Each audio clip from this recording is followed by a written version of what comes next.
Let's talk about an invisible threat. It's something that's affecting millions of us living in the hot, humid climates of Southeast Asia, a threat to our health, our homes, and even our wealth. It's time we unmasked the saturation trap. But before we get into the nitty-gritty, let me ask you something. It's a really simple question, but I'm willing to bet you've asked yourself this 1,000 times. Why, even when you get enough sleep, do you feel so constantly drained, foggy, and just a bit off? You see, that afternoon energy crash, the stuffy nose you wake up with, that feeling like your brain is wrapped in a wet towel, that cough that just never seems to go away, these aren't just random separate problems. They're all clues. They're pieces of a single shared mystery that connects all of us living here. So, why haven't we put the pieces together? Well, it's because of a phenomenon called saturation blindness. And it's exactly what it sounds like.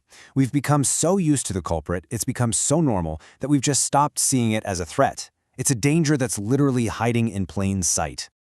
You know that old paradox, right? What does a fish know of the water in which it swims all its life? And the answer is absolutely nothing.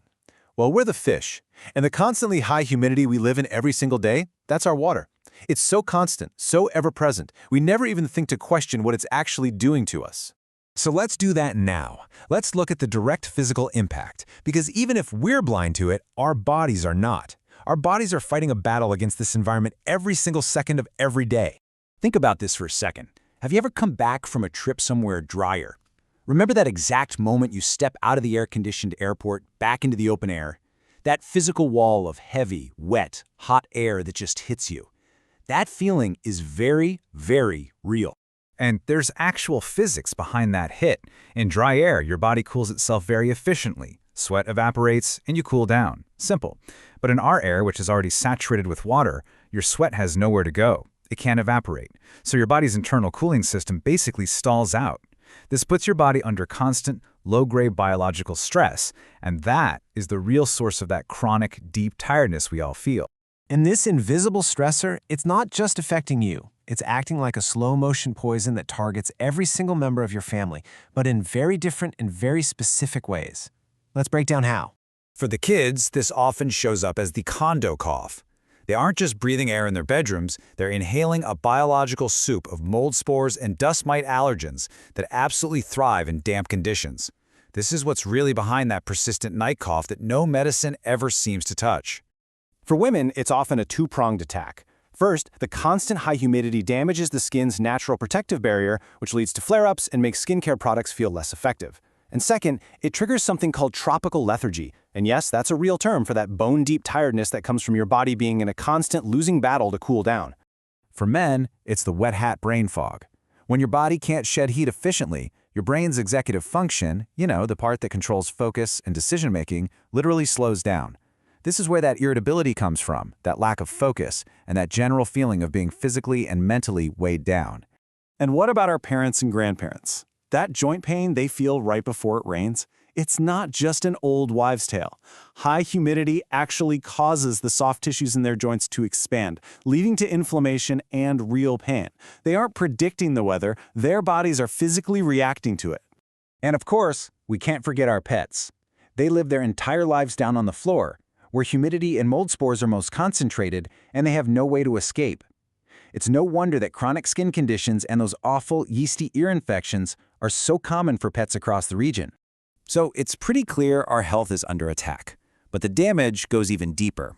The saturation trap is also targeting your single biggest financial investment, your home. This is the wallet hit. Let's just start with a cold, hard number. 15 to 20%. That is the potential drop in a property's resale value if it has a history of mold and humidity issues. This isn't just about comfort anymore, it's a direct threat to your financial well-being. You know that faint, musty, earthy smell you sometimes notice in older homes? We tell ourselves it's just the smell of age. It's not. That is the literal scent of wealth decay. To a potential buyer, that smell screams hidden problems and future repair bills, turning your biggest asset into a toxic one. And the really scary part is, the damage is happening from the inside out. Moisture is seeping into your concrete walls, rusting the steel supports. Fungus is growing in your wardrobe, destroying expensive leather goods. And something called silicon rot, a kind of micro-corrosion, is silently killing your high-end electronics. Your home is literally eating itself. Now, you might be thinking, hang on, Hasn't it always been humid here? And you're right, it has. But the problem has become so much worse, and the reason is the very way we live our modern lives. We've basically created a seal and saturate cycle. First, we seal our homes airtight to make our air conditioning more efficient. We seal the box. Then, we fill that sealed box with moisture from showering, from cooking, even just from breathing. A family of 4 can exhale liters of water vapor into the air every day. And in that sealed box, all that moisture has nowhere to go. It's a trap.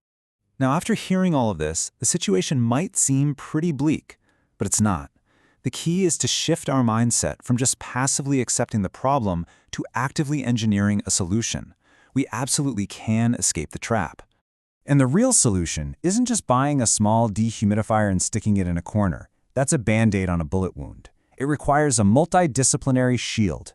We need to think about our body's internal chemistry, the structural engineering of our homes and how they breathe, and the environmental science of the air inside them. It's about creating a true sanctuary. So I'll leave you with this final thought to really consider. Take a good, honest look around you. Is the space you live in, the space you're raising your family in, truly a healthy sanctuary? Or have you unknowingly fallen victim to the saturation trap?